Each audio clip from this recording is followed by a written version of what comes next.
নমস্কার। আমি শ্রাবণী চক্রবর্তী।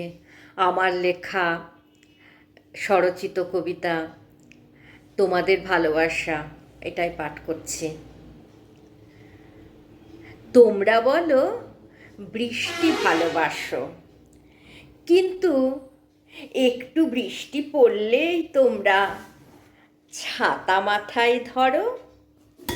তোমরা বলো তোমরা সূর্য ভালোবাসো, কিন্তু একটু রোদেই তোমরা কাহিল হয়ে পড়ো, ছায়ার খোঁজ করো। তোমরা বলো তোমরা নাকি ঝড় দেখতে ভালোবাসো, কিন্তু একটু হালকা বাতাসেই তোমরা জানলা বন্ধ করো। সত্যি করে বলো তো তোমরা কি ভালোবাসো? নমস্কার।